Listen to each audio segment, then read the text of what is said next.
Thank you, everyone, for coming. You know, we're only just trying to save the world here with this type of work, so thanks. It's great to see a lot of people from the community coming to support the work of the students. My name's Brad Wales. I'm the instructor. We've been doing train lines in conjunction with Citizens for Regional Transit for 4 semesters now. The whole endeavor started in 2023 when I took my students who thought they were signing up to design and build things like bus shelters or community fridge enclosures. And I said, we're going to study the DOT's DDREA for the tunnel. And they said, no, that's planning. We don't want to do that. And I said, trust me, it's going to be interesting. And it was, but we did not want to continue on hammering away at something in a negative vein.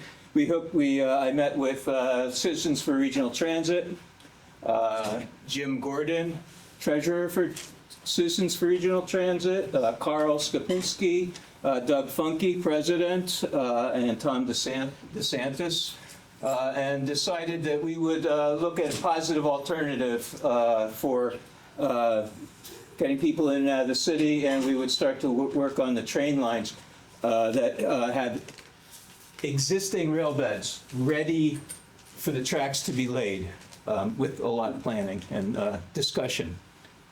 So that's what we've been doing for 4 semesters. Just this semester, we started getting more out into the community, and we're going to continue again. If you have any suggestions, we'll have open discussion.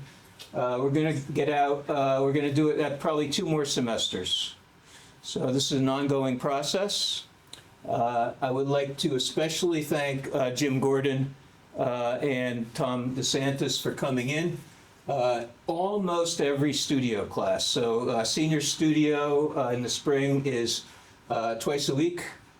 And they were here, I think, every class except for 2 or 3. So it was like having a co-teaching team. Jim has been working on, how long have you been in CRT? Only about 10 years in CRT. 10 years. Doug has been a lot longer than me. He's our president. And the impetus, the initial drawing that I saw was this. Citizens for Regional Transit's downtown to airport line. I made a mistake at a recent presentation and said that they've been working on this for 50 years. They've actually been working on, I was corrected, they've been working on this for 60 years. Hey, Jeffrey. Come on in. And we said, hey, would you like us to kind of build this out for you a little? And could we provide you some images of like stations that you could use to advance your advocacy? And they said, yeah, sure. And, we've been cruising ever since. So just to introduce the students, I'm going to ask Tom DeSantis to come up, being a co-teacher for this studio. Tom, as many of you know, was a city planner for the city of Niagara Falls for 30 years. Almost 30 years. Almost 30. Anyway, thanks for that. I made some notes because I knew we would have a good crowd here today, and I wanted to make sure that I made all my points, since I only had a few hours to think about what I would say to introduce this. And so welcome, everybody, and on behalf of Citizens for Regional Transit, CRT, which you now know I'm a board member, thanks for coming today and being interested to hear about how the city of Buffalo future might look differently. And it can look differently if it reshapes rather, its transportation infrastructure. It's rebalancing its transportation system. Not to be car-free, okay, just want to get that out of the way, but to be intentionally less car-dependent. Now, at some point, you've probably all asked yourselves, since you're here, can the future really be less car-dependent and more transit-oriented? Spoiler alert, the answer, of course, is yes. public transit is crucial for urban development over the next 20 or 50 years. I mean, really, looking out into the future, public transit is going to be crucial. It supports compact development, it reduces traffic congestion, enhances economic opportunities for residents, for connecting people to jobs and to, other services. And despite America's current infrastructure inertia, progress can and will happen. Western New York should not be afraid to embrace a different future for itself. But we must be willing to change as well. Starting with real investments of time and money, and also our political will. Investments in public transit can lead to cleaner air, better health outcomes, and improved quality of life for every Western New Yorker. CRT and I personally want to thank Professor Wales and the School of Architecture and Planning for allowing us to share CRT's vision with the students and with the school, and now with all of you, a different future for Buffalo.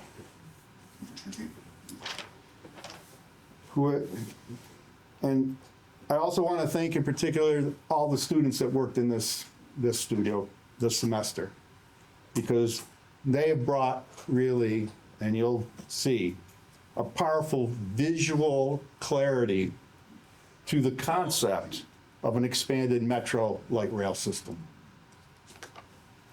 It is a different future for Buffalo, and one that Citizens for Regional Transit will continue to advocate for. Isn't that right, Doug? Yep, okay. CRT and I truly appreciate the students' effort in this studio. They all have done remarkable work as this semester, conceptualizing and designing transit stations, both big and small. And it's for a not all that theoretical expanded metro light rail system. So here on the screen is a sort of master base map of the existing metro line, and it includes proposals for additional light rail rapid transit lines. Here's existing, and then proposed with catchment areas.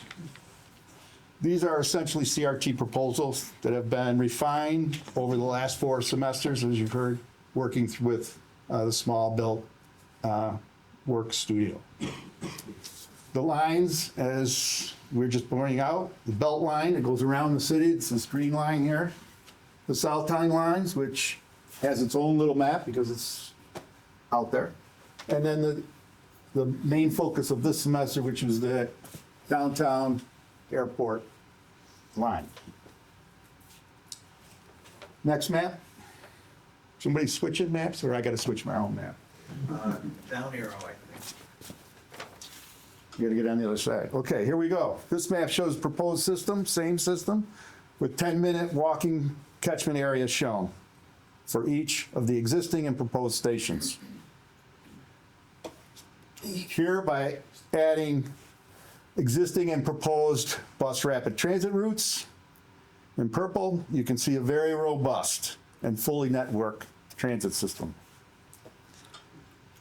And while it may appear that these are just a lot more lines on a map, these are in fact serious proposals for rail lines and stations make sense and might actually go someday. And with that, I'm happy to introduce our first presenters, Chanel and Ella, which will describe their proposal for an airport tram loop. Go ahead, Ella. Thank you.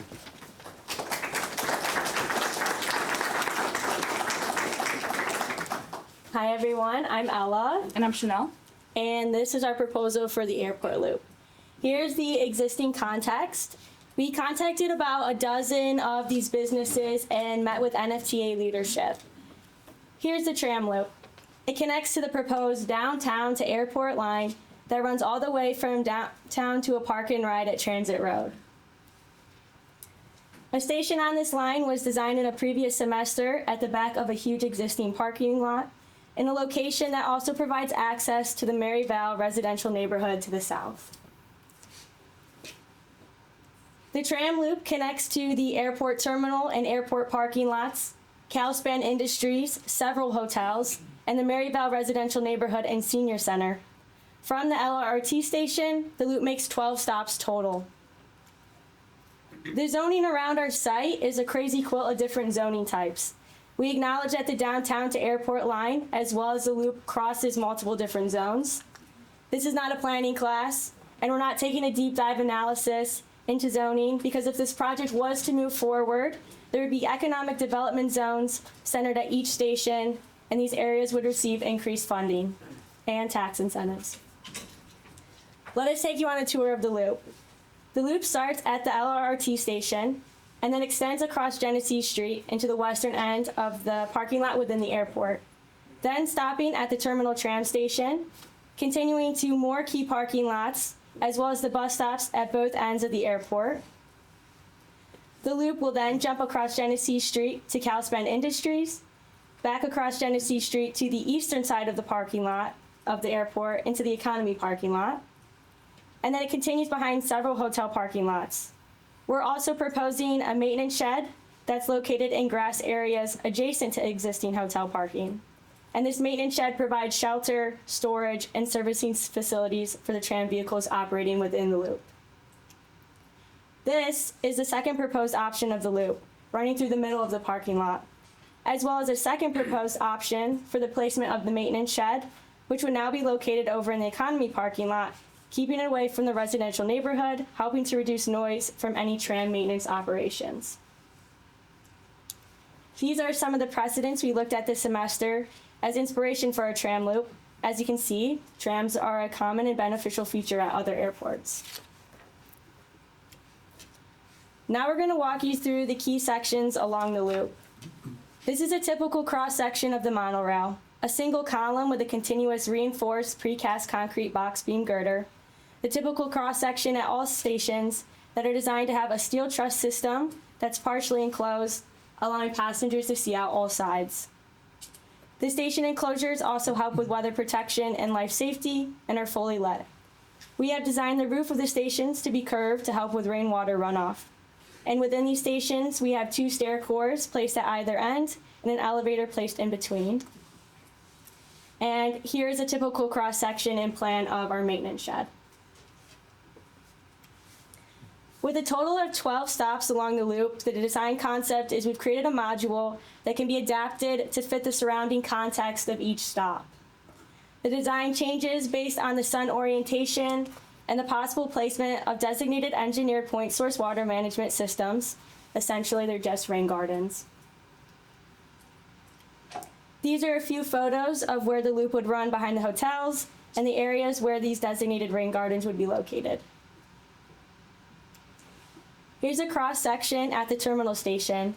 We've designed the station to run behind the existing parking garage at the airport, not interfering with any of the airport operations or taking any parking spots. Below is a plan of how the station would work within the context of the parking lot, using the existing walkways to enter the parking garage that leads you to the terminal,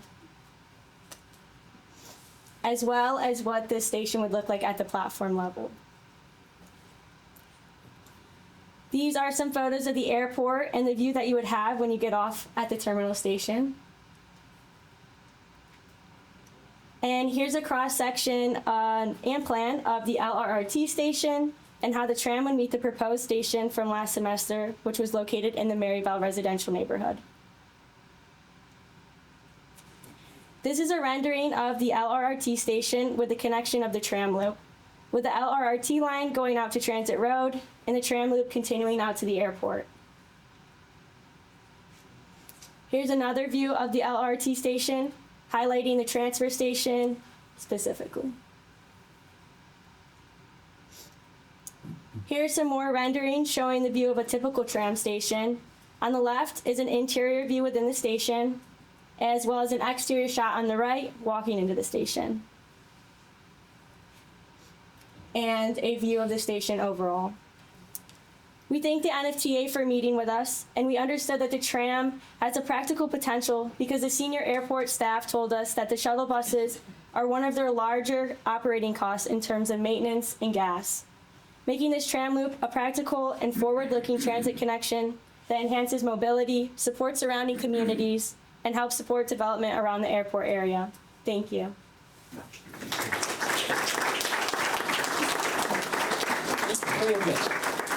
Stay a bit. So there's going to be 8 presentations altogether. We could break it up a little, if you know, and have a couple questions or observations in between each.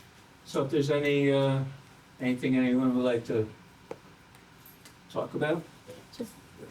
Is it the economics yet? In detail, like what it's gonna cost and some of these? We haven't really focused on that right now. It's kind of like we have a unlimited budget in a sense. So That is in the plans for next fall and the next semester. Could it be a standalone project just by itself? yeah, Tell the we- story. met with the Tell the story. NFTA, and they loved it so much they actually were wanting to start building it like as soon as possible. So We thought that the NFTA would be, oh no, look at you putting all these piers in our parking lots and taking parking spaces and, you know, how presumptuous of you. Instead, they said, how long do you think this would take to build? And we said, well, you got to build the LRT line first, and that's like 25 years. And they said, well, couldn't we just build the monorail now? Which was pretty nice. Pretty nice. We had a good experience there. Yeah, about the right of way, how do you select this right of way, you know, away from actual terminal? Would that be, you know, wiser to put the right of way right, you know, next to terminal, you know, even overhead? I saw kind of distance between station and terminal.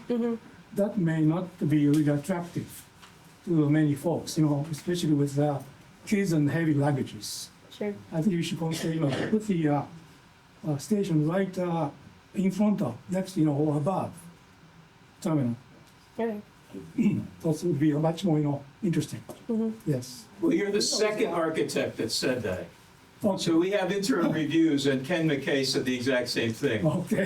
He said that parking lot is terrible. It's right in front of the, it's right in front of Yes, this it is. beautiful It is, station, you know, terminal, Yeah. signature architecture.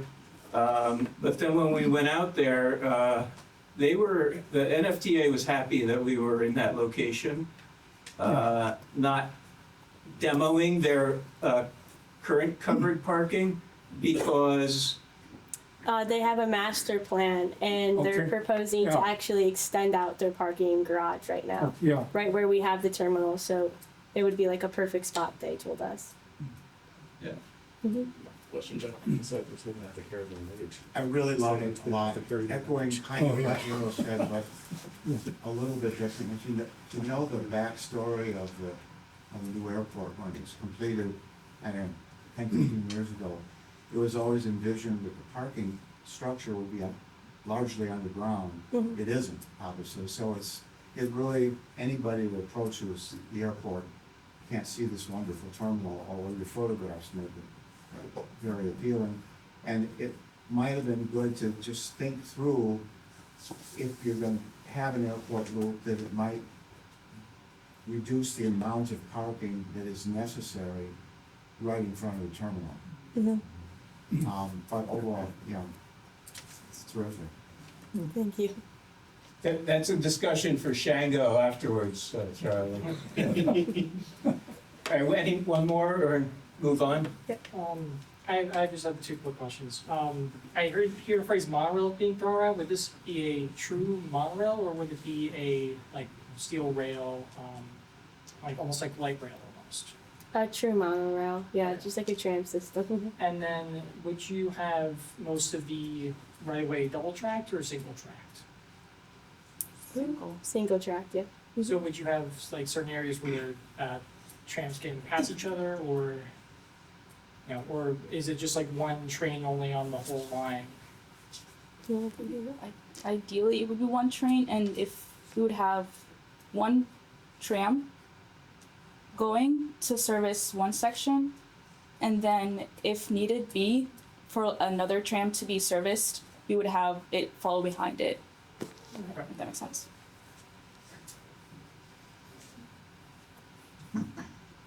Alright.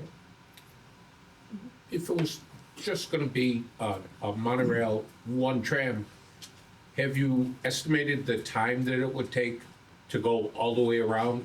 Because people definitely don't wanna wait 22 minutes to go 150 yards.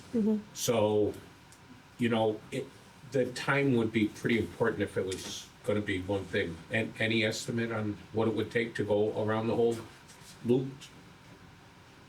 I don't think we calculated that yet, but ideally I think we thought of like 7 to 12 minutes between.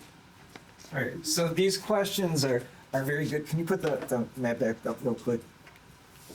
They're really interesting, and they were addressed at the NFTA meeting. So this is the loop. It has a branch going off this way, and it has a branch going off to a parking lot we didn't even know about down there. The NFTA showed some plans, master plans that they had, and they asked us not to talk about them. So that's why they're being a little cautious about what they say. But there are various options. There's a lot of different options about the way it can work. You could have one tram just go back and forth between the light rail and the terminal, and then two trams that will be traversing and going to the other parking lots.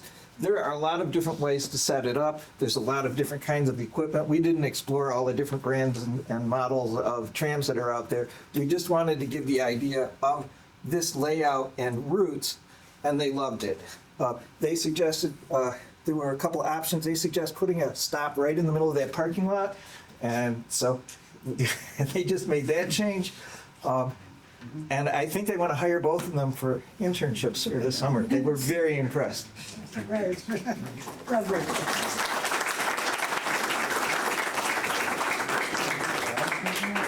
Okay, we have a couple chairs up here. Thank you for coming. Okay. You good back there? There's one chair up here. Come on, the wheelie chair.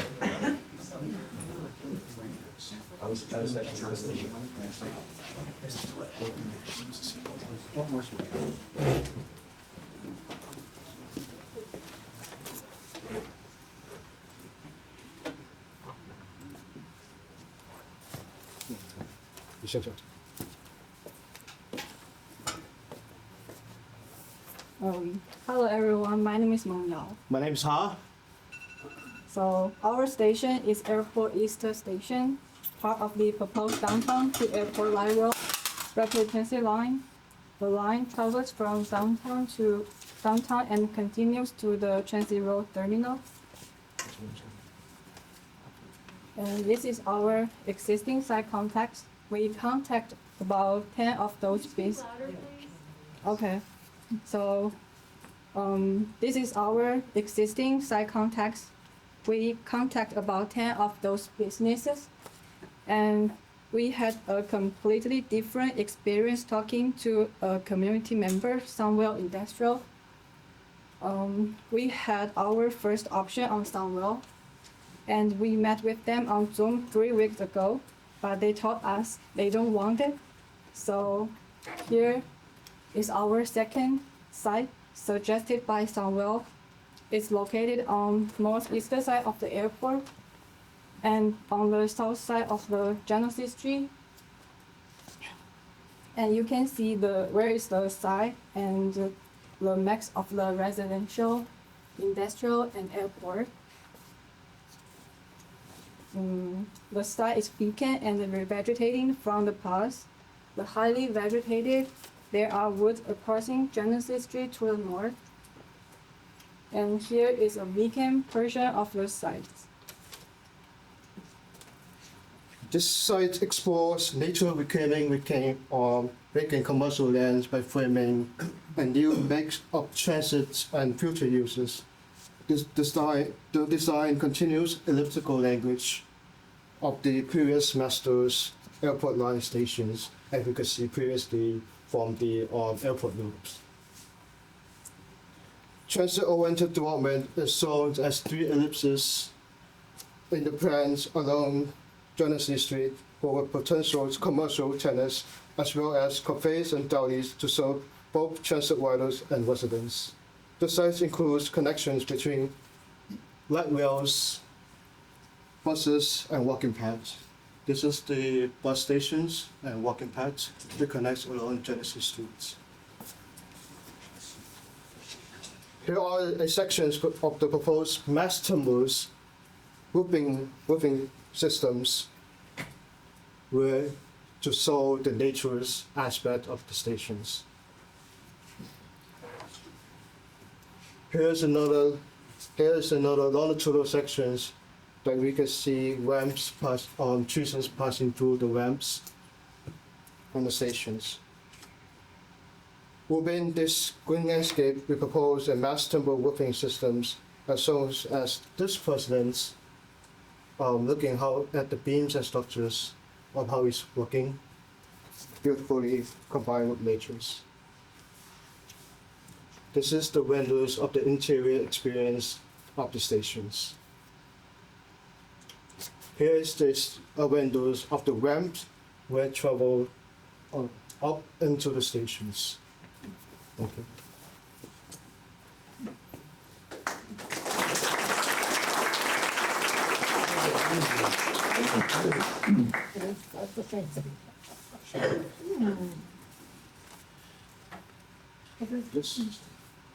So, this is a light rail line, right? This is separate from the train. Yes, it's separate. It's completely separate from the trams. So is the transit-oriented design, you kind of have a small section there right near Genesee Street. There's also a large office park, which is across the street. Yes. Yes. Right to the upper left. The whole area is all businesses. Did you think about how to connect through that? You mean To this get area? right, to be able to have those folks maybe get to the light rail line station that would be here? We have a separate line for streetscapes that travel You have to into you the. have to cross Genesee Street. I'm just wondering if there's. This is Genesee Street. Yeah. I think those are, areas where those businesses are, there's also a number of hotels there. They're all serviced by the tram line, Okay. which doesn't show up on here, but the tram line goes over to that area north of Genesee Street. Carl, the other issue with this group, right, is that they were on a completely different site up Oh, yeah, until, yeah, absolutely. 3 weeks ago. I drove to that other site. They got So for them to kicked off that switch out site. to a different location is, I totally understand. Because I drive by that all the time. I go down, what was it, Full Road or Ren Road? I cut through there all the time, so I know this area like really, really well. But this is actually a pretty good site, isn't it? What do you think? Yeah, I think it's great because if you look at the Citizens for Regional Transit, light rail extension, it goes right through it. It cuts over Genesee Street, it goes to Transit Road, so it's a perfect spot. Because it also connects up to the housing development section of that. Those are small kind of like patio homes, more senior living.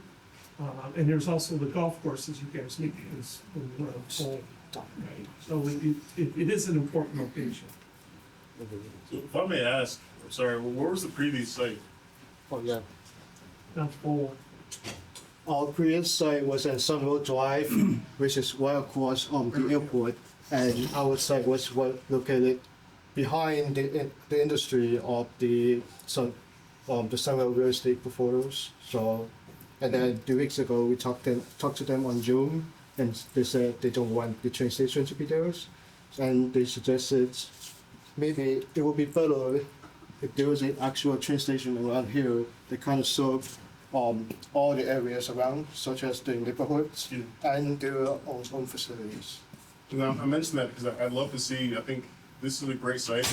Yeah, I think that it's the evolution of it ultimately being your Genesee. It'd be cool in the future to see how that connects with the tram line. Because I could just visualize myself taking that here and then having to transfer to that and get to so to see that working together would be something that could really sell it, for sure. Can I make a little controversial comment? Tell me which come first. Tell me which come first, okay? One, low suburban residential development, which you have around this area, right? Two, station. LRT station. Which should come first? What is the way?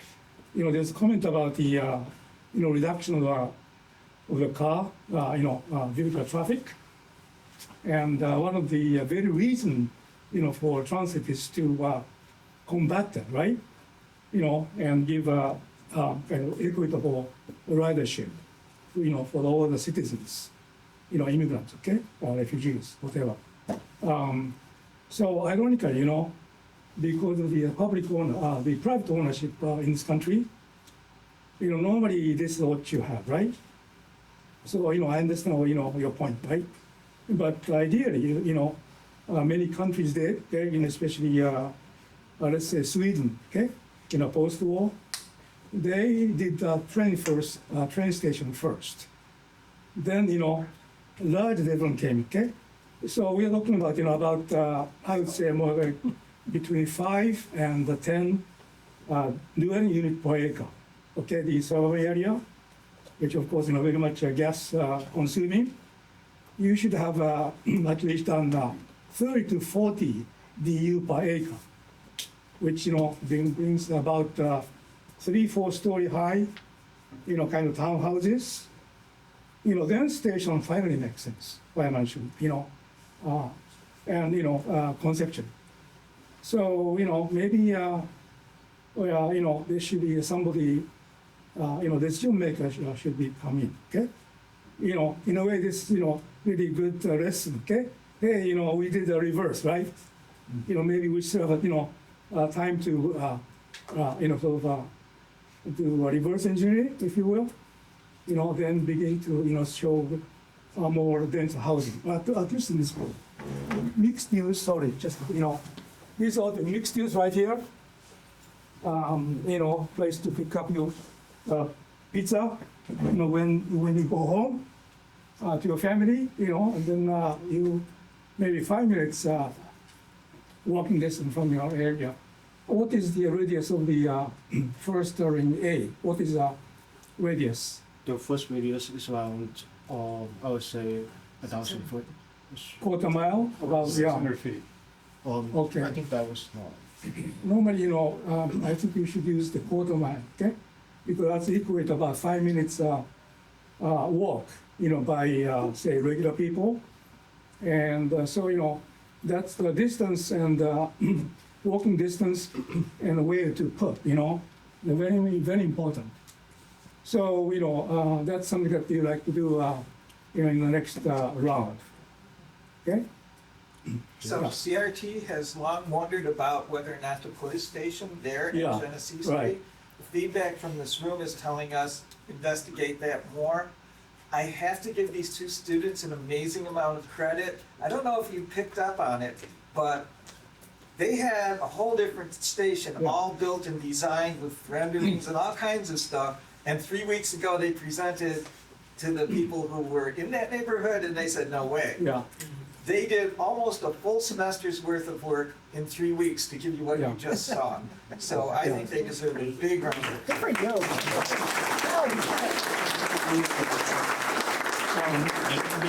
Jim, I just wanted to follow up, okay? I had the privilege of working with them before, and I completely agree. They are amazing students. Aren't they? Yes. It's really amazing. Yes. So, Thank you. Thank you. yeah, thank you.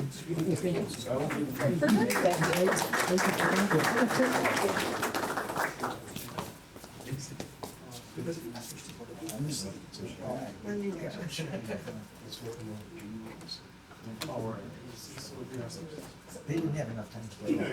That's like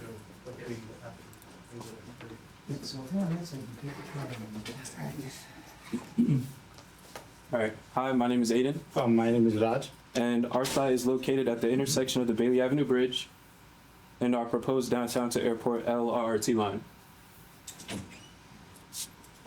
This is an existing context showing local businesses, restaurants, auto shops, religious institutions, and other uses that add character to the neighborhood. We contacted over 20 of these groups and met with Christy and Mark from the Wild Root community. Here shows our proposed bus rapid transit line in orange and blue, running north and south, as well as an existing rail right-of-way we propose to use for the downtown to airport line in green. In yellow is our proposal for the multimodal transit hub, Now, what's the street, north and south? Oh, okay. Bailey Avenue. Okay, thanks. The Wild Root Building and the Roundhouse for New York Central Railway are two big buildings on our site. They are historically significant buildings in this neighborhood that we propose as adaptive reuse opportunities, as they are vacant now. We are in two zones, light industrial D-IL and the rail corridor C-R. There are also two residential zones on the north and south of our site. The entire area will become an economic development zone. Here are some existing photos showing the Wild Root Building.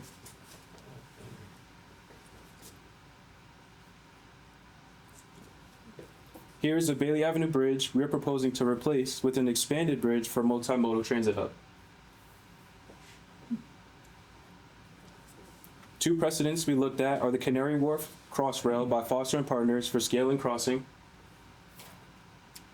and the Napoli Afragola Station by Zaha Hadid for tectonics and natural lighting. And a plan showing proposed TOD as well as a proposal for adaptive reuse.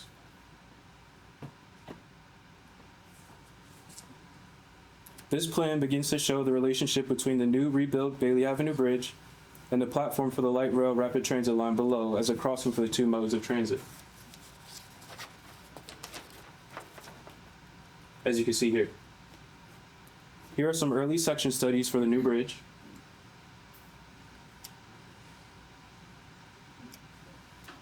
Here is our proposed station section. This section shows the bus rapid transit above and the proposed LRT line below.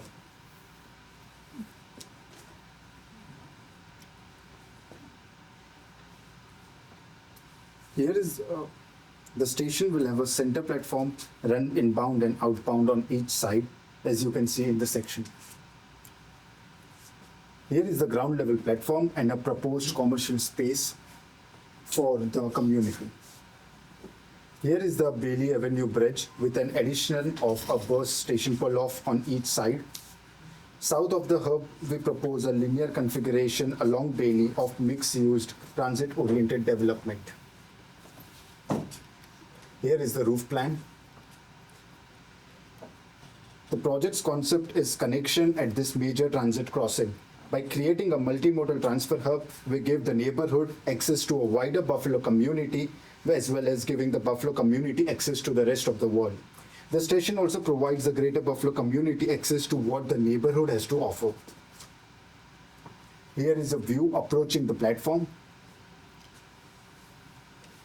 Here is a view standing on the LRT platform. Here's a view approaching the BRT station on Bailey Avenue Bridge. Here is a view at ground level on West Shore Ave, looking at the transit hub. The structural tectonics of our proposed Bailey Wild Root station are anchored by steel columns, beams, and girders formed into deep aluminum clad ribs. We aim to align these elements in a way to create a design that guides all rainwater from our proposal to rain gardens, which are a type of rainwater infrastructure. The roof ribs take the angle of downtown to airport line, which is angled slightly from perpendicular to Bailey Avenue. For neighborhood children, at some point, there will be a realization that this grade shift is on a line that opens up access to the whole world. Thank you. Thank you.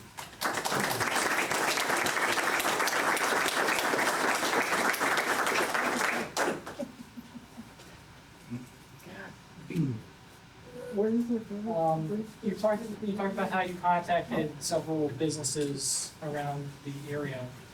Did you ever contact CXX, the railroad that owns basically all the property underneath your station and also the rails? No, we did not contact CSX. Usually don't answer your phone calls. Yeah, I'm not surprised. I'd like to correct that because they own the property immediately to the south of the NFTA owned property that they're using for their station. NFTA owns that right away. They do? Yes. All the way to Craven Road. I was not aware of that. So the vehicles, I CXX, is the CXX lease those trucks or? No, CSX is next door.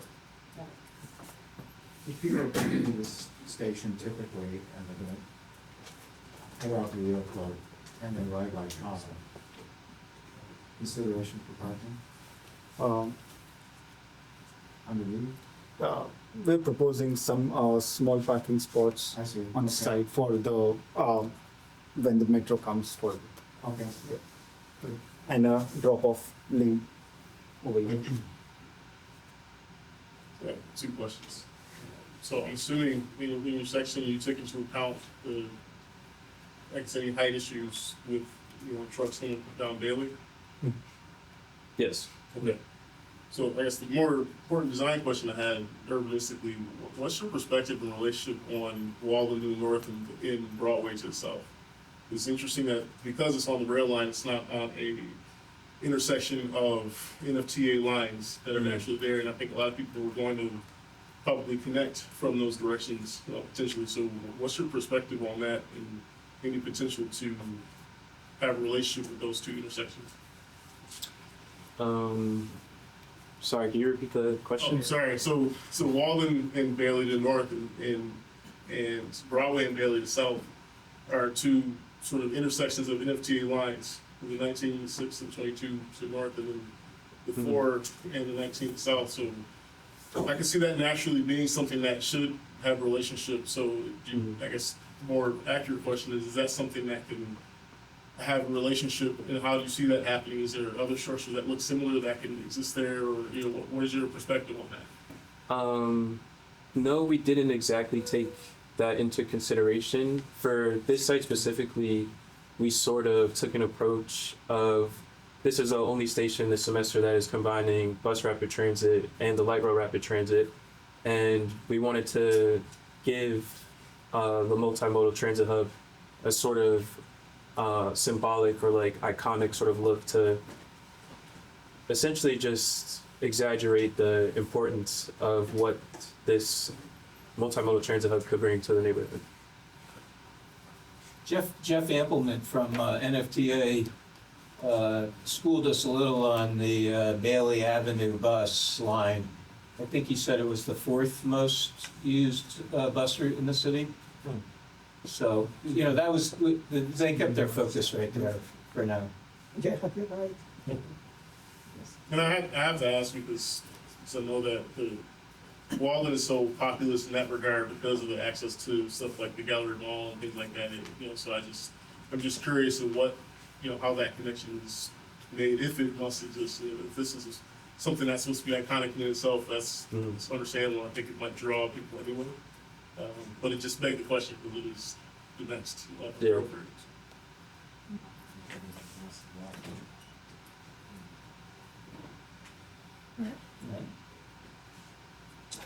Nice job,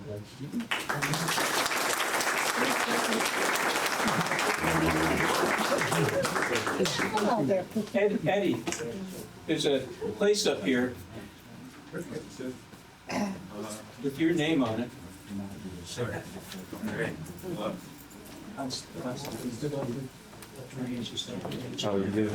Oh, yes, absolutely.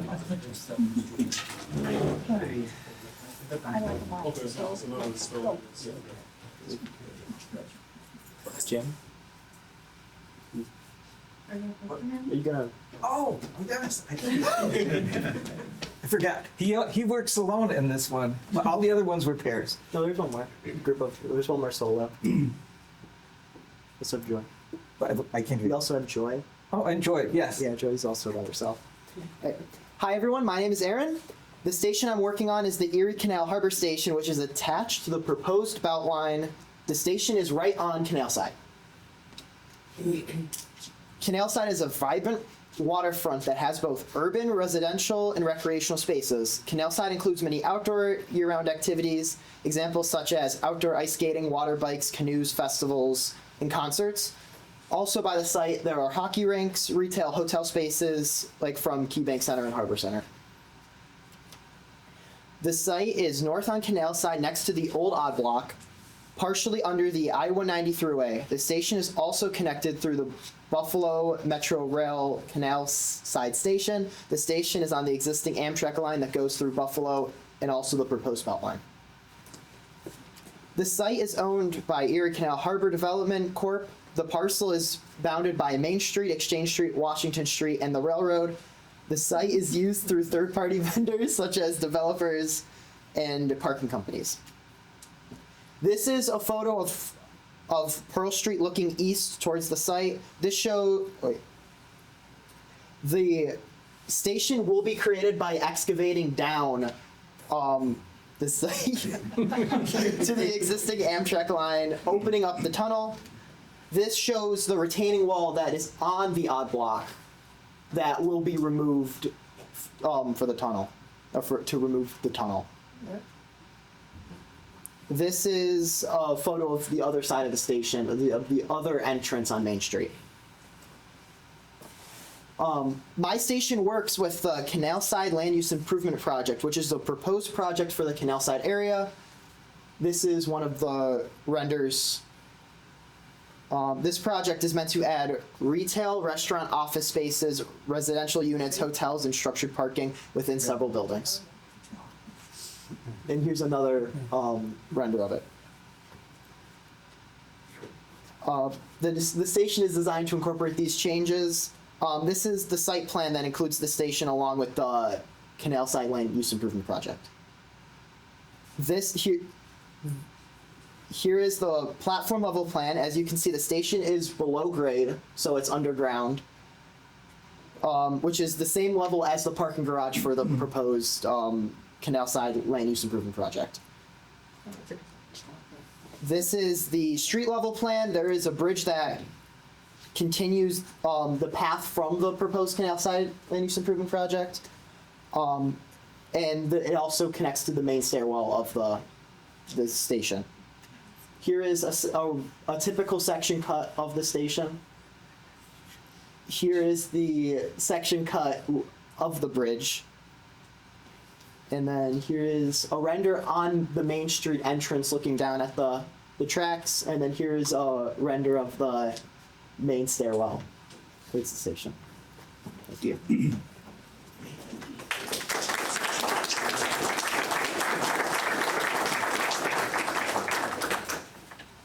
Thank you, Jim. Yeah. This might be outside the scope of what you were analyzing, but is this going to be light rail vehicles or is it going to be like more heavy rail vehicles? There's a lot of issues when you have light rail vehicles on actual mainline railroads. There are two tracks. The one is the existing Amtrak line and the belt line. They're not like, they don't share it. So I'm pretty sure the belt line, is the belt line light rail? Yes. Yes. Yeah, so the belt line would be the. No, it's heavy. No, it's heavy rail. Oh, it's heavy? Yeah. Okay, so then it would probably both be heavy rail. But not as heavy as the freight. Different gates than the freight. Yeah. So it looks like in the renderings that you have a platform on the Amtrak side as well. Yeah. Would this, like, is this also proposed to be like a second Amtrak station down there, like right near the? 'Cause I know there's already the Exchange Street station. Would this be another one? This would be another one, but it isn't as like used as the other one. Like this is, yeah. Okay. Amtrak would be a separate station from this. If you ever like take Amtrak from Albany to New York City, you notice you drive through some stations. This would be a drive past this. The Amtrak would not stop you. So what's the purpose for the platform on that side though? I guess that's more. It's more of just like an extra platform. Future flexibility. Yeah. So sorry, yeah. We have a kind of connectivity issue here. Do you have any, kind of conceptual diagram showing the connectivity between your new station, Amtrak Exchange Street Station, and the current NFTA Canal Side Station? Are there any, overlap, anything that shows? But obviously, question that, you want to make it kind of seamless connection. Yeah. So maybe you can add, how easily, passengers can transfer, okay, from station to station. Because this is really critical, really hard. This is it, okay? And, the probably huge amount of money maybe spent, maybe that's worth it. Because, one thing we don't have, this kind of transit station, okay? Say, Penn Station. That's, where everything, okay, we there, right? So, it requires a bit more holistic approach, including, even a bus, should come in here, right? So you're talking about not only, a regional, kind of also citywide, and also, sort of metro-wide. 3 steps, maybe converge right here.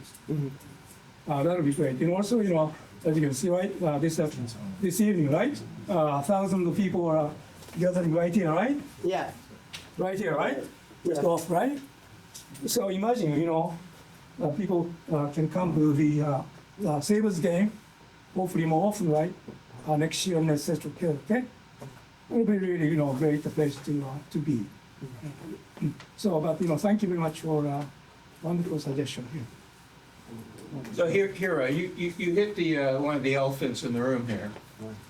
Yeah. The existing, practically brand new Amtrak station was put in the wrong spot. Well, unfortunately, It should be on this spot. Yeah, I know.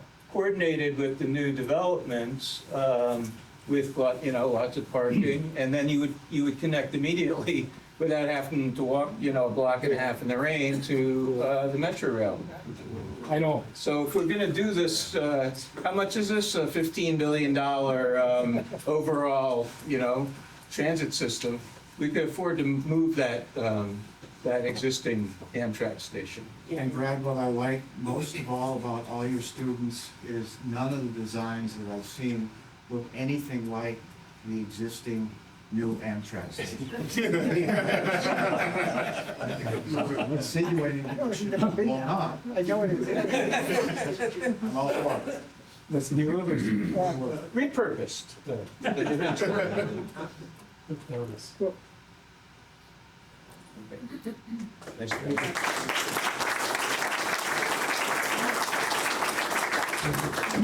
The only thing I have to do is that the problem is like they couldn't go around there because of the water.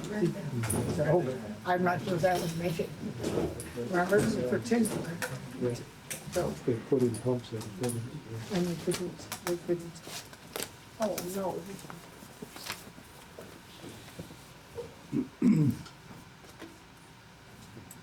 So, that's all yeah. Hi, I'm Constantine. I'm Brendan. And our team focused on Casino Station in front of Seneca Casino. Buffalo's existing Metro line terminates in downtown at the DL&W station. As part of integrating the proposed Beltline into Buffalo's existing Metro line, the existing line will be extended up from the DL&W up Michigan Ave to Exchange Street where the two lines intersect. Seneca Casino is along this proposed extension. A station here provides direct access to the casino for patrons and employees. Additionally, there are also many food, drink, and recreational establishments such as Ballyhoo, the Swanee House, Riverworks, and Central Rock Climbing within close proximity. What? The Metro line extension runs through a mixed-use core zone with industrial and residential zones surrounding it. Our design does not encroach on any of the Seneca Nation's sovereign land. Michigan Ave is wide enough to accommodate an LRT line. It has 2 lanes, a turning lane, and 2 bike lanes. We removed the bike lane adjacent to the rail and made the station minimal in width to retain the sidewalk between the station and casino parking. In order to not interfere with the casino's existing parking entrance, the station had to be located towards the south end of the block. The station platform is accessed by ramps on both ends, stairs towards the ends in the middle, and a wheelchair lift at the middle. The structure is a steel-framed canopy tied into reinforced concrete foundation. This structure resists the moment forces of the cantilevered roof and any snow or wind-driven loads. The station entrances fit between the framing columns with the lower cross bracing of the framing removed for head height. Rainwater runs to a gutter and downspout directed to a new planter between the station and sidewalk, and any wind-driven rain that reaches the platform drains towards the center, where it is routed to the city's storm drainage lines. The nearby Michigan Ave lift bridge to Kelly's Island serves as a landmark for the area. Its proximity, visual prominence, and efficient framing made it a natural reference for our station's design.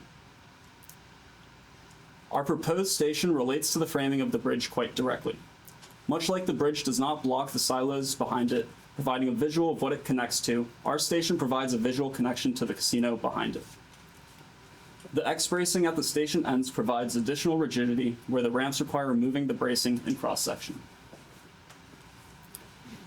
This photo, looking south along Michigan Ave, taken just north of the casino's parking entry, reiterates the lift bridge's relevance to our station. This is a rendering of our station looking from above the casino. This rendering looking south shows our casino up close, or our station up close. And this rendering shows our station in relation to the bridge. By relating to the bridge's open framing, we believe our proposal is unintrusive to the casino while tying the casino to the lift bridge's spirit of connection. Thank you.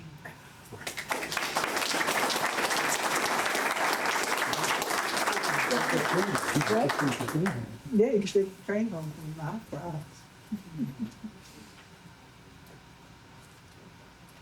Why only one track? One track, because the site we were working on, we had to work within the limits of the street because we didn't want to encroach on sovereign land. So we thought that one track would be enough to go up Michigan Street to the exchange station. Zoom out a little more. Out of curiosity, I'm assuming connected with the casino, or did you, were you able to connect to the casino? I'm curious, what do they think about something like this? So we haven't spoken with the casino yet. That's on us. That's definitely something we would need to follow up and see if they even want the station. Otherwise, the track can't just run continuously to the next station. But yeah, we would really need their opinion on that because it's their land and we really can't encroach on it at all. I see that as a potential opportunity, even though I know that'd be politically complicated. But I think because of how that casino is oriented right on that corner on that block, and it takes that block, I think that could be an interesting relationship that could have potential for more, whether it's a direct connection or even iconography. I think there's potential there. Okay. Yeah.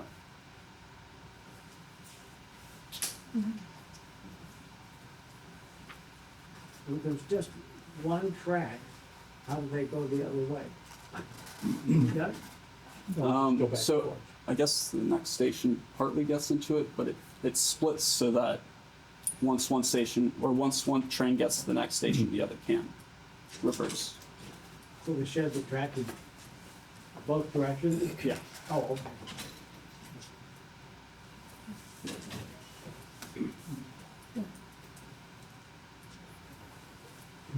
You have a larger map showing, how your line connects to downtown area. So I'm wondering, where it goes. One line may be all right, okay? Unless, as long as there are frequent services. So where does, your line connect? It connects to the DL and W And approaching the DL&W, you already have Okay, I this see. portion of the rail that slows down a lot Okay. to make that turn. So do you think that would give us enough of a window Right, in okay. time? Yeah, so, I'm just wondering, right? The cobblestone district, are you familiar with that? Okay? Yeah. That's, something in the future, okay? That can be a very important, could be very important development that energizes, this area, right? Yeah. Your station is not just for the casino, but, future cobblestone development. Yeah. That actually, give you a very enticing picture for developers, okay, whoever, they are, right? So, maybe you should, really think about, that's more for cobblestone as well as, okay? Yeah. Casino people. Think, that way. Then, the line might really be hugely successful. One of the ideas, Taro, was, Yeah. it actually gets more mileage out of the DL&W terminal now, too. Yeah, yeah. And Yeah, it's a exactly. direct connection Yes, between, exactly. another connection Yeah. between the Metro Rail Yeah. and the Beltline. Yes, I believe, that's a very strategic location. Seems to be, good, good work. I'm sorry to mention about your rendering, okay? It was a little too dark. Sorry about that, okay? I have to mention, because I'm not, right? So, I'd like to up a little bit, okay? Make it more visible. Yeah, thank you. Thank you.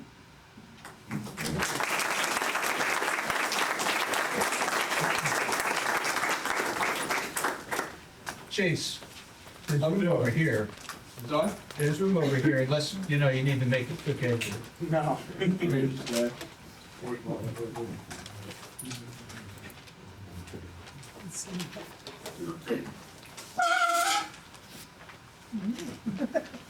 Good morning, my name is Brianna Orton, My name is Ryan. and our team is working on the extension of the Metro Rail continuing through the DL&W terminal along Michigan Avenue to the casino and onto our project site. On April 15th, we had the pleasure of meeting with James Sandoro and Robert and Evan Kohner at the Pierce Arrow Museum, labeled number 4 on this map. We talked about the existing site and nearby buildings, and we also discussed the site's industrial legacy. We took the time to document nearby businesses and property ownership. The area is currently defined by industrial and commercial buildings. Our site is about 360 feet wide by 2,660 feet long, stretching from Louisiana Street to the existing Amtrak station. The station right now sits in the shadow of the I-190, as you can see in this photo. The highway overwhelms the site and blocks any meaningful connection to the city. Our metro extension will merge with the proposed Beltline along Exchange Street, creating a more cohesive transit network for Buffalo. The new light rail line will pass beneath the I-190, as you can see in this photo. A notable feature on our site is the existing loading dock, 464 feet long with an exposed steel frame overhang. This building reflects the area's early 1900s industrial character. Our design draws inspiration from both nature and industrial materials, overgrown landscapes like the High Line in New York City, paired with the exposed modern steel framework like the Rumblefish Bridge in LA. Other cities like Rochester have already begun removing highways, and Buffalo can do the same. This is a before and after of Rochester's highway removal of the inner loop. Our ambitious vision for 2050 is to replace the I-190 with a boulevard, reconnecting communities that have been separated for decades by industrial use and highway infrastructure. This is a view looking at the boulevard from our rewild landscape behind the train station. The site has evolved through many eras. Our design honors that history through 4 phases: a new transit hub, adaptive reuse of the loading dock, rewilding the landscape, and highway removal to restore the street grid. Our proposal for the Lincoln Exchange Street station aims to revitalize the street by by transforming the historic loading dock into vibrant commercial space while reimagining the station as a modern transit hub. Between the station and the loading dock, a shared outdoor gathering space creates a lively community area with second-floor balconies overlooking habitat restoration and passing trains. Sustainability is central to our approach. Rainwater will be collected from rooftops and directed into natural water management systems, with rain gardens helping to filter and reduce runoff when adding green space. You can see a section cut of the proposed station entrance and the cantilevered balcony in section 1. And in section 2, you can see a cut view of the revitalized loading dock and light rail platforms. In this rendering, we are looking towards the entrance of the proposed Lincoln Exchange station with the revitalized loading dock on the right. This is a view from the second floor cantilevered balcony overlooking the wild landscape. In this render, we see the courtyard in between the proposed light rail station and the revitalized loading dock. And in this render, the revitalized loading dock and the proposed station is on the right. And the final view is of the light rail platforms and the pedestrian bridge that leads to the cantilevered balcony in the back. Ultimately, this project is about connection, linking neighborhoods, connecting people to transit, and bridging the past and future, from wasteland to naturally wide, from divided to reconnected. Thank you. We look forward to your feedback.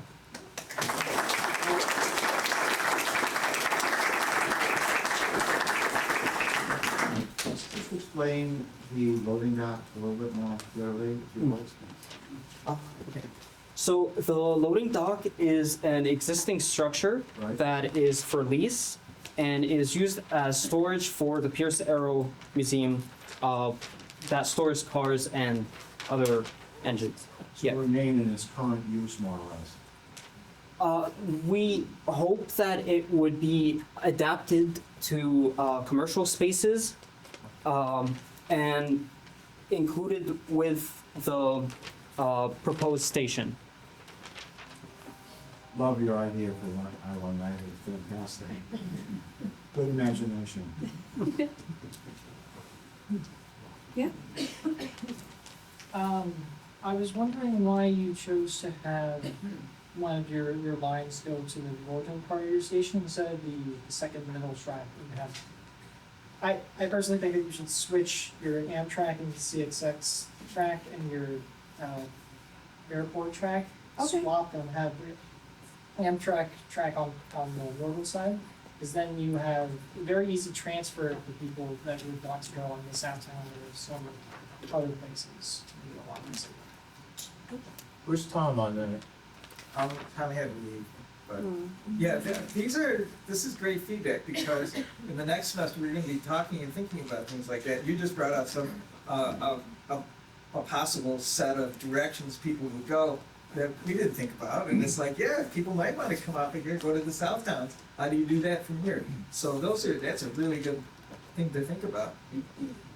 So there's two. The 190, that's really bold. I love it. Have you thought about? I'm sure you have. But what are the extents of removal? Like, it's out of curiosity. What do you? When you say removal, it's like, you know, it's such an ambitious, like, Yeah. from what to what? I guess if that's not fleshed out, I understand. Yeah. I guess we mostly looked at removing the highway because on our part, there is like the highway's elevated, but then it kind of drops down because you have the Michigan Bridge that goes under it, but then Louisiana Street goes on top of it. So we looked at it more as everything's going to be at grade somehow eventually if we do this. And then just reconnecting all the street grids to how they naturally were before they got ruined by the highway. Perfect, because that's so. It leads to my second question about how that Michigan Bridge works with connecting the Exchange and the pedestrian experience coming from Michigan to Exchange.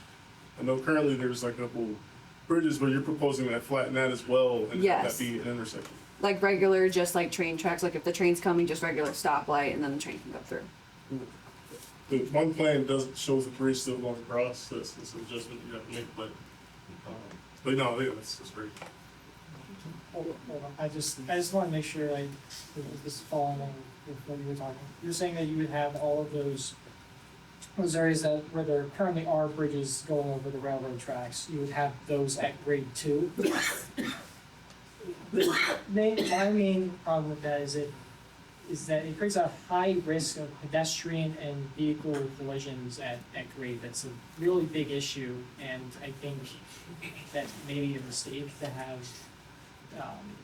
We want to keep those bridges where you can. Very true. Very true. What he's saying is very true. So Josh, the 33, we want to get rid of from Elmo to Fillmore.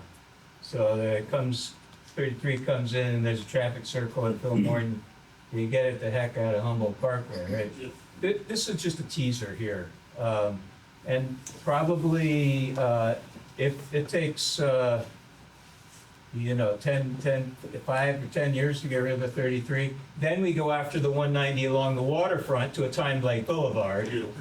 This would probably be the third highway that we go after as a city. And in that time, yeah, maybe this this whole Beltline deal maybe becomes elevated, but I mean, we're talking 40 years down the line. We just wanted to talk about, like, if you go there to that site right now, it's an anesthetized wasteland, because entities like DOT, they're using herbicides. They keep it's literally just a dusty, just a horrible place in the city that's toxic, and they don't want to rake leaves, they don't want to cut grass, they don't want to do anything. It's Roundup. It's kind of like the way the school boards used to pave over their entire lots and put up chain link fence so that they didn't have to do any maintenance. That's what these two students are addressing. No, that's great. I think, but the next level is understanding what the experience at ground level really is and how the experience is revitalized space, because I see a lot of plantings that are beautiful, but just knowing how weird it is going from Michigan to Exchange and how that you missed the wrong turn and walking the extra mile, because I had to do that one time. But yeah, like that's the next level of that experience, not just in the station, but I think along streetscapes. How is it safe? At this point, and how does that feel along, how you navigate to from that station around it? I have a question about the design of the station building itself. It looks like it's open to the air, is that, to the elements? And that was true of a number of the different proposals that the different groups have put forth. Have you given any thought to the Buffalo weather and how that open air design will affect passenger comfort and snow removal? Will you show the render? Show the last render. So it is enclosed, but it just has openings for the trains to come through on the sides, and then there's like an actual space. Once you buy your tickets in the lobby, you'll actually go through like another set of doors where you'll be like. So that's not sky. No, this is all glass. It's covered. Okay. And we just have openings where the light rail is passing through. At the entrance is fully enclosed. Yeah. So like right. And the loading dock, the revitalized loading dock on the right side. Yes. One thing that your presentation and the presentation before should inform us all on is let's never lose railroad rights of way again. It's happened too many times in the past. There used to be railroad tracks from under the 190 to that main line going south, sort of a diagonal from Michigan Avenue, and they've been built on. And there's another one where the trail going to the south has been proposed from the DL&W. And you can blame my generation for that, I suppose. But I hope that you younger generation of wonderful people presenting here will fight any efforts by the NFTA or CSX or anyone else in losing rights of way in the future. John, Thank you.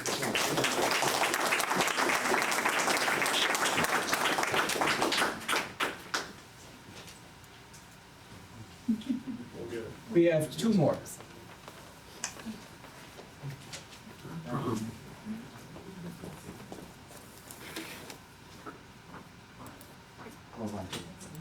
Josh, keep in mind, we're kind of just doing a teaser here, and we're trying to,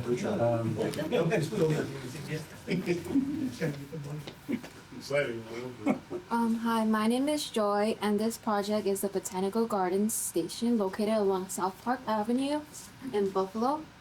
The station is sited on an underutilized strip of land between the Lactalis cheese factory parking lot and the First Student Inc. What is important about this project is that it remains entirely within this narrow corridor, avoiding impact on surrounding businesses and protected parklands. To the west, the site borders South Park, part of the historic Olmsted Park system, and sits near the Buffalo and Erie County Botanical Gardens. This positions the project as a critical threshold between landscape and infrastructure. Several key site conditions inform the design. On the landscape side, there is a BOG garden, an arboretum, and a 9-hole golf course. In terms of infrastructure, the area is already contains surface parking, bike lanes, and pedestrian pathways. To the east, the neighbor becomes more residential with established bike routes along McKinley Parkway and access to public transit and FTA bus routes, including the South 16 at South Park Avenue and then the 42 Lackawanna.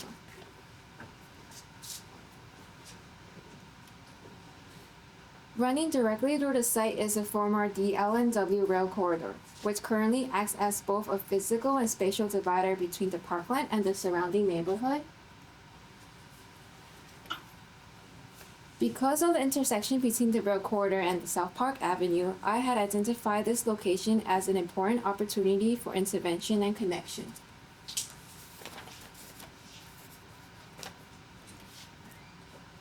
Several site documentations were taken during the research process.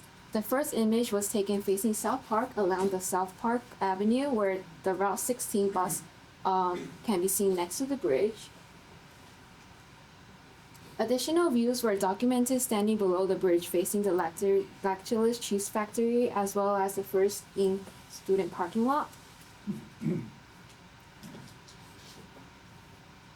Across all of these perspectives, what became most noticeable was how spacious, vacant, and disconnected their surrounding site condition felt.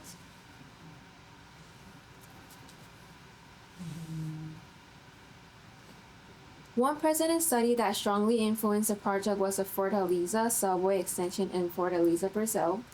What attracted me to this project was its lightweighted and climate-responsive approach to the transit infrastructure, particularly its use of glass for visibility and transparency, as well as the emphasis on lightweight structural systems. To achieve this concept in my project, the building minimizes its footprint. At the ground level, by lifting the primary programs above, key design move is the building mass shifts toward the east side of the site, so it shifts toward the east side, allowing the project to pull away from the park edge, preserving the openness and ecological quality of the Olmsted landscape, while using more of the urban side of the site for structural support. Here is a platform level of my design, and it's a double track platform. And the main focus is again to shift towards the east side, reducing the use of land on the west. Here is a roof level plan. In the roof plan, the southern portion facing the park is covered with glass panels, allowing passengers to overlook the park while waiting for their rides.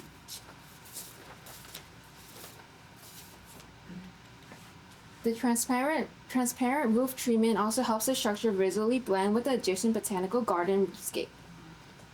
On the other end, copper roofing is used to better integrate with and respect the character of the surrounding neighborhood. Here's a section drawing. The platform and the circulation system are elevated and supported by large cantilever structural elements, allowing to reduce the number of columns touching the ground and keeping the space below open and accessible.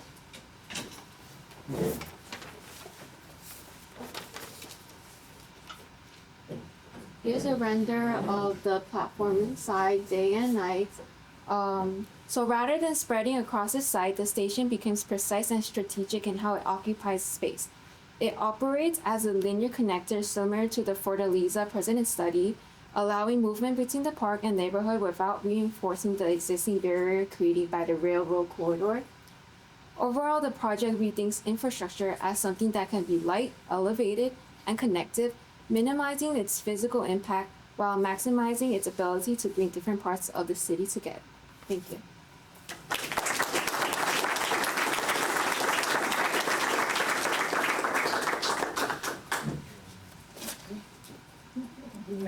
I really love the choice of using copper roofing because I'm not sure if you know, but the Our Lady of Victory Cathedral is very close by this site, and that place has a copper roof. Yes. So I think that's really, really a wonderful choice.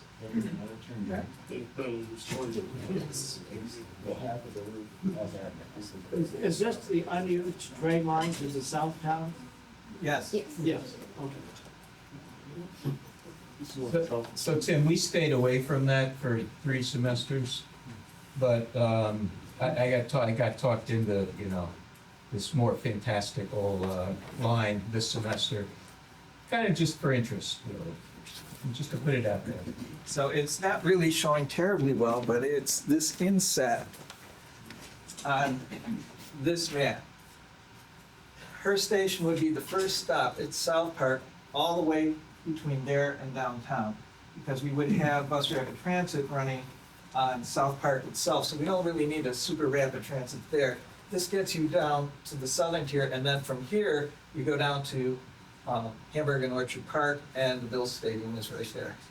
I mean, to point out, comes out, it would come out of DL&W also. Yes, this is it coming out of, the L&W, there it is, coming right out of there. It's another right-of-way that the NFTA already owns, so we don't have to buy right-of-way. But there's buildings all along that, on that. There's one building.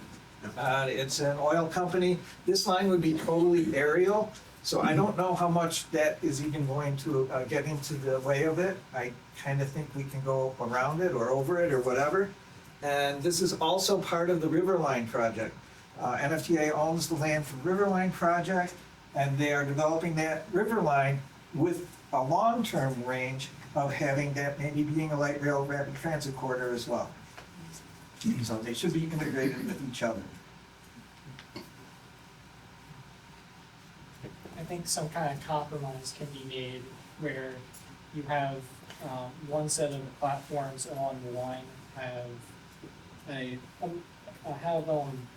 extendable platforms, so platforms that can be extended out, because for freight traffic you can't have a platform like right next to the tracks. You need a lot more space. So some kind of compromise that would allow freight trains to operate on the same tracks that these light rail vehicles traveling on would be a good compromise to have both have a rapid transit line and also have a line that can be used for freight rail as well. So that section, that is abandoned, it's not freight anymore. And that's not going to be used for freight. We would be taking it over and using it only for light rail. And one of the interesting things is we're also proposing is magnetic propulsion, not levitation, magnetic propulsion like they use in Vancouver because of the weather characteristics that we have to deal with. What's the major criteria for choosing this particular location for this station? What motivated you, to select this as opposed to other locations? Well, it's a major destination, and we've got South Park Botanical Gardens. We've got the Basilica is there. It's the corner of the city of Buffalo and the city of Lackawanna.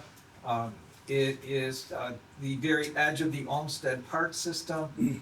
It would be the first stop that if you were coming and you wanted to connect, say from South Park Avenue and you were halfway between, say, DL&W and South Park, you'd probably just get on a South Park bus and get off there if you wanted to go further south. It is very carefully designed to be not intruding onto any part of the Olmsted Park. So it was, at first we were planning to do it directly over the center of South Park, and explain to them what happened on how we moved this a little bit.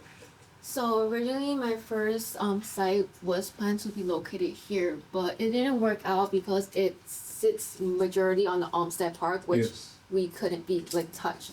Or we tried to avoid touching. So we also considered putting it right here, but it also didn't work out because it's too residential, and we want to prevent, interfering tracks with the residents. And so this spot, which is our final location, is set where we also still try to shift it toward the east side to reduce as much footprint as possible touching the Olmsted Park while still being in the site. I appreciate, your effort to, avoid the impact to Olmsted landscape, right? And at the same time, the location seemed to be good, I wish there were a kind of shopping center in this area, so that station, on the shopping, then going home, that kind of sequence might, really help, residents to use more transit, So, but, my main question that, I'm sure, even to in-depth analysis of the Olmsted and, station, that's very important, right? To avoid, damaging the, this historic park. So I appreciate, very much. Thank you. Thank you. Thank you.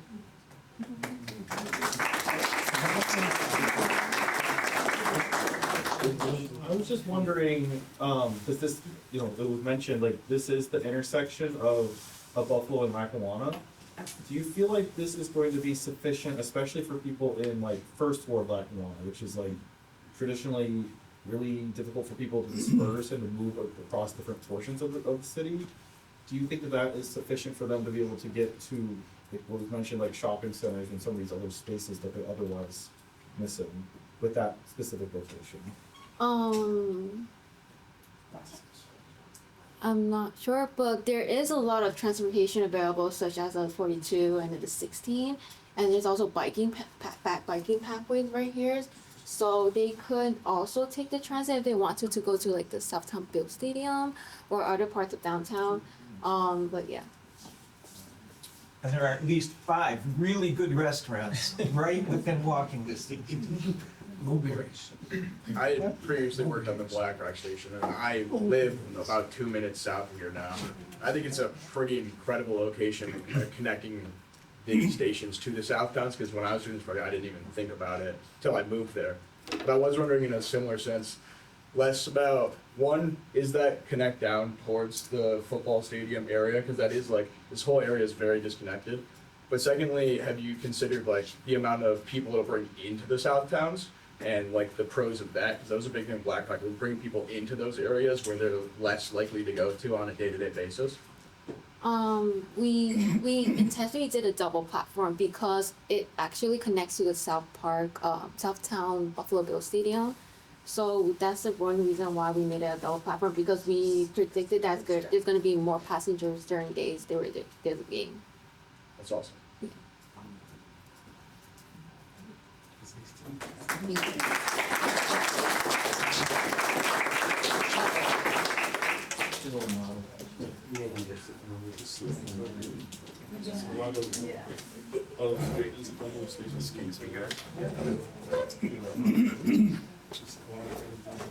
gotta find it.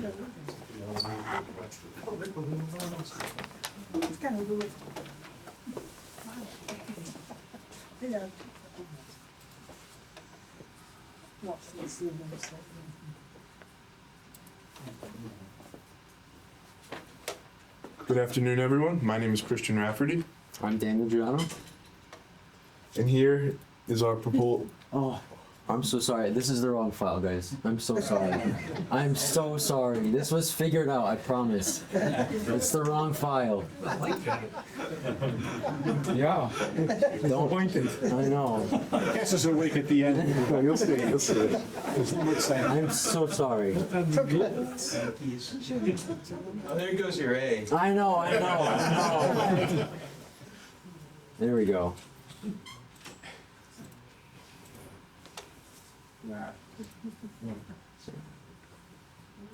Okay. All right. We'll restart.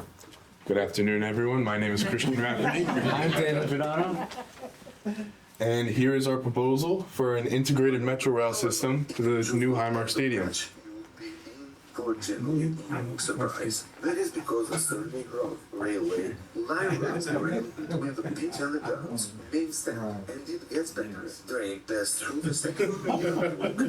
I'm just kidding. I'm just kidding.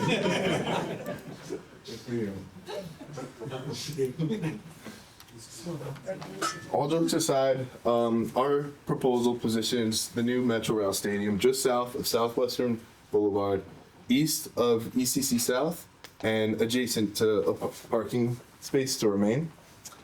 This location captures primary vehicle and pedestrian flow, as well as a highly visible element, highly visible gateway element on game days.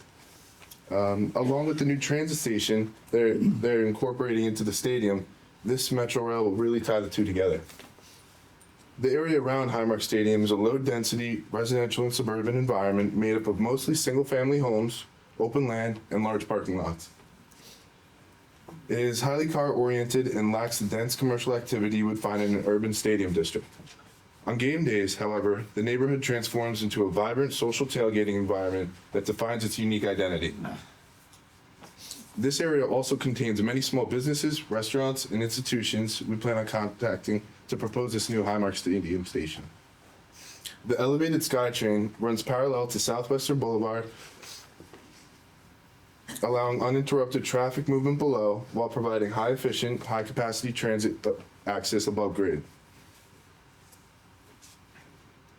The station's form is inspired by the red streak of the Buffalo Bills logo, a gesture symbolizing speed, motion, and energy. It becomes more than infrastructure, it becomes an extension of the team's identity.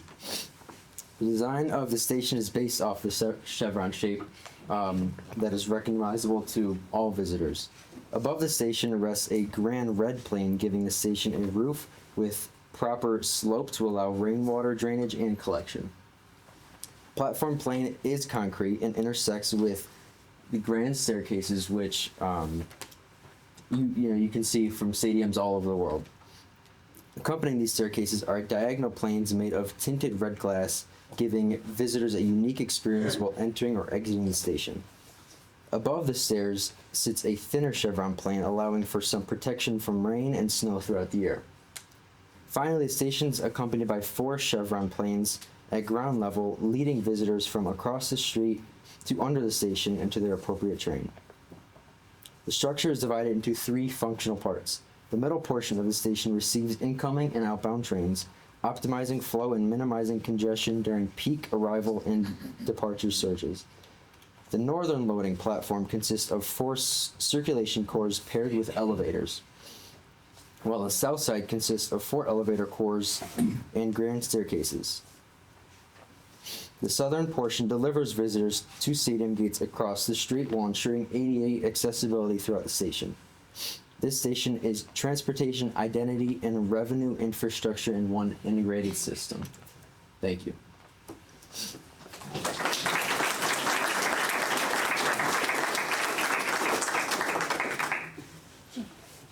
I love it. I would only say that your renderings are compelling, and somehow what's in your set, especially your renderings, need to be reflected in your site plan, which kind of is, here's a station as a block out of Yeah. big piece of steel. But I know what you're trying to do, but I think you have a great story to tell. And I think I don't know if I'm talking to Bills, but I mean, obviously Highmark's going away, Rich Stadium's going away. You might have even considered that as you're developing your big idea. Because, you know, there's certain members of my family that say, since it's only being used 8 or 9 times a year, why would you have a station out here? So, why would you? So great question. It's not my question. Well, currently, Thank you. Highmark Stadium is notorious for being a huge social tailgating space, very highly car oriented. So bringing a Metro Rail station to this would give opportunities for people without cars from downtown or to Hamburg to bring them to the stadium itself.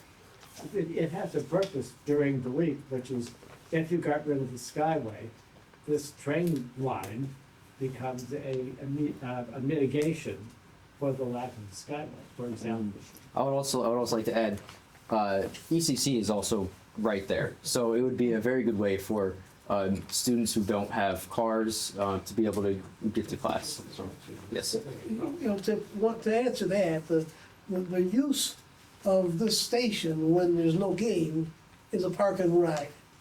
There's nothing but parking lots there. Yeah. Okay? Yeah. So every day, you can bring people's cars there and get on the train and go downtown. Yep. So that's been our vision on that. I have a question.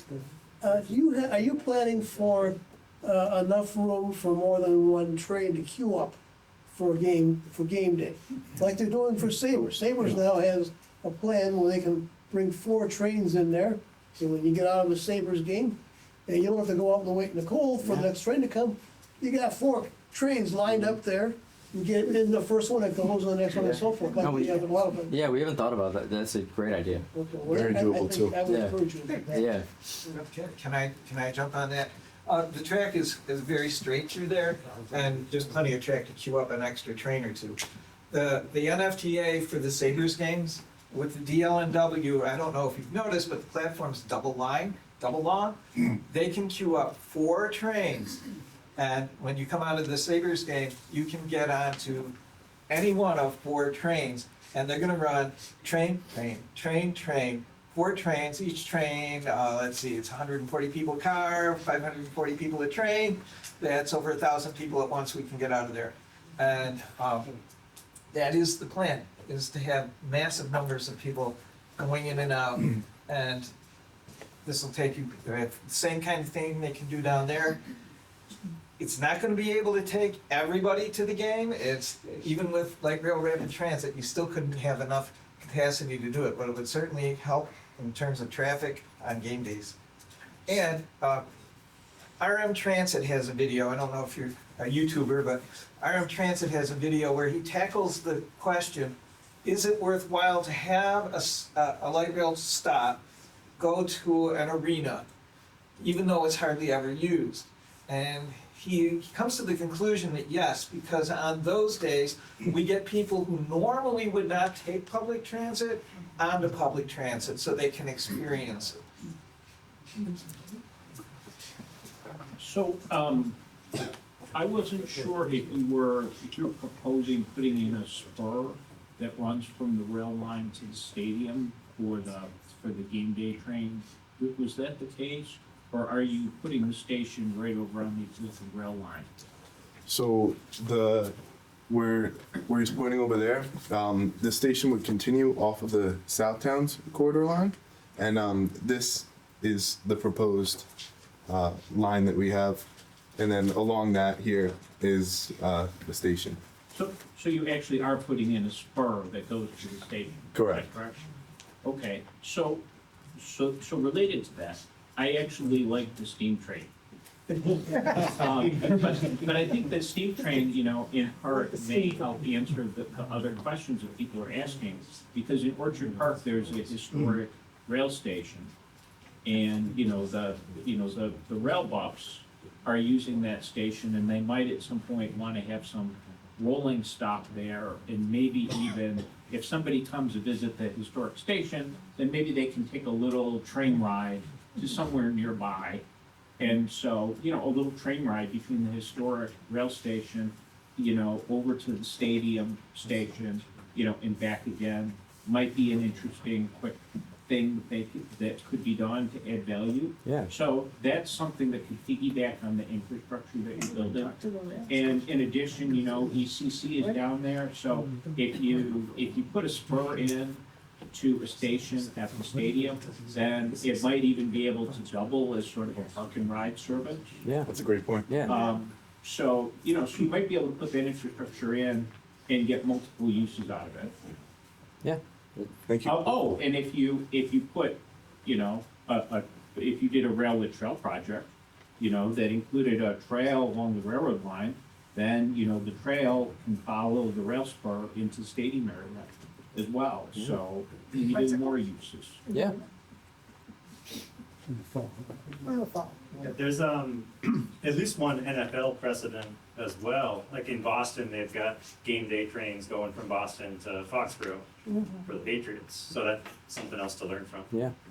And people take it even though the Patriots suck. So but why wouldn't they take it to the Bill Stadium? Question. Just, sorry if I missed this. Is this a terminus? Is this the end of the? No. Okay. No, it's not. It's, the rail right-of-way goes from DLNW terminal, and then it picks up here, there, goes to here, and then it comes down, and goes south, sort of southeast. There's a branch that would go to, Orchard Park, another branch that goes to Hamburg. This is on the Hamburg branch. Okay. So it has opportunity to come back around and. Yes. So just for, information, how long does it take to would be train from downtown to Orchard Park? Down to the How long would stadium? this ride take? Yeah, how long?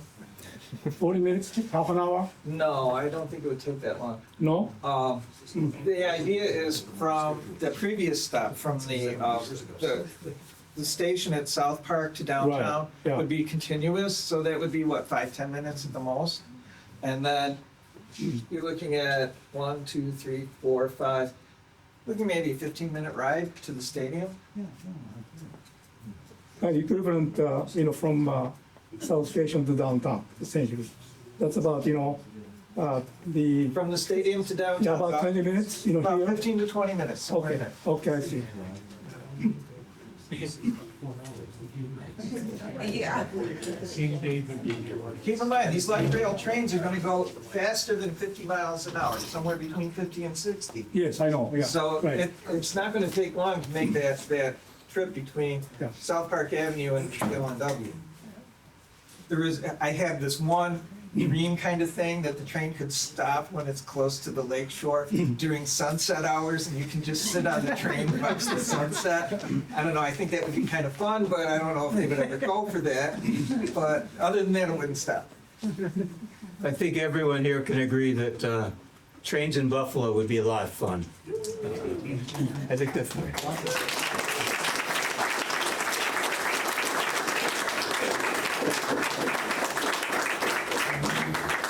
I'd like to thank everyone for coming.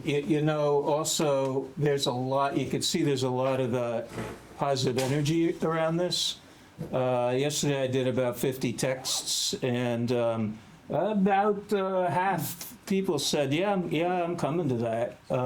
We have some kind of distinguished guests here I want to recognize and thank. Hal Morse, longtime executive director of GBNRTC, Kate Lockhart, senior strategist for Mayor Ryan, Chris Hawley, city planning, and like an old school Beltline advocate. We have Jocelyn Gordon, executive director of Benlick, Barbaro, executive director of Vision Niagara. Is that even remotely close? And many practicing architects, Jeffrey Bailey, Charlie Gordon, Josh Ernie. I'm probably missing people, and sorry if I did. My point in saying that is that we could make this happen. And I kind of wanted to open it to either Kate and or Hal You know, we're planning to put this together and just see if you had any recommendations for, you know, we're handing this over to Citizens for Regional Transit, essentially. Do you have any recommendations for how we might move forward with that? Also, we could hold off that conversation until we go to Shango over a drink. Yes. I was basically saying that that I also had ideas for the you know, light rail system also.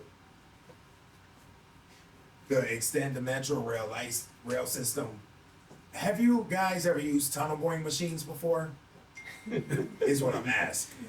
Not in school. Basically, that's kind of like civil engineering and mechanical engineering because I did a little research on that. So, just to, tunnel boring machines were used as part of the construction for our existing Metro Rail, and they will be used again on the extension to the Amherst extension.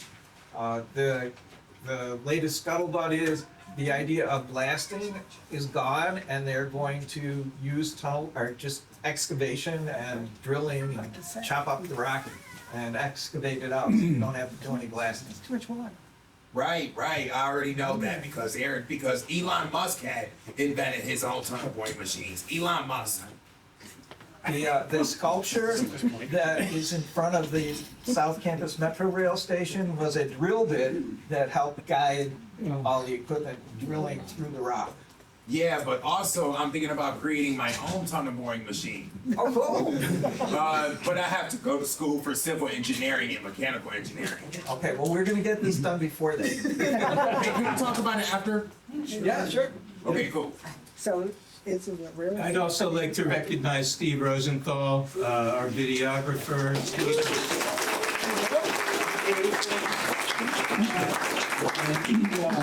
He's the author with Stephen McKinley Henderson of a fabulous video entitled "It's Up to Us." Eastside Parkways Coalition's having a screening of this at Jacobs School of Medicine this Wednesday. We have flyers here. It's kind of must. Getting into the East Side myself fairly deeply, this is a must-see for everyone, in my opinion. But we did get from Kate and Hal anything. Yeah, I can start. I think that these kinds of things are incredibly important to visioning for what Buffalo can have. This administration that's come into City Hall understands that Buffalo has great bones. Buffalo underrates itself all the time. Buffalo could be one of the best cities, and I think it is, in the United States. And these are the kinds of plans that can move us forward. This administration recognizes that public transit is a huge asset to our communities. And so we're open to looking at whatever we can do to move that kind of stuff forward.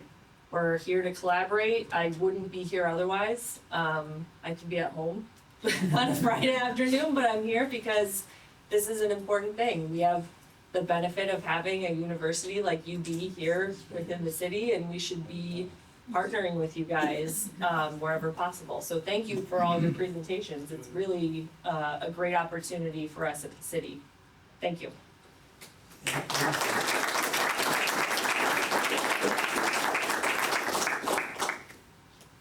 These are all great ideas with strong technical merit and a lot have gone into, obviously, some of the design concepts. One of the things we always try and look at in terms of transportation planning is, be it transit, be it highway projects or whatever, it's like, as opposed to just looking at the project and what are the impacts that it would have, we try and step back and say, what are we trying to do? What are we trying to do with our city? What are we trying to do with our community? And like we did in Region Central, the Skagit-Water project was looked at all the components of it, like how do we restore parks? How do we improve our, what are we trying to do to rehabilitate Skagit-Water Creek, get economic development in the corridor, access to different facilities.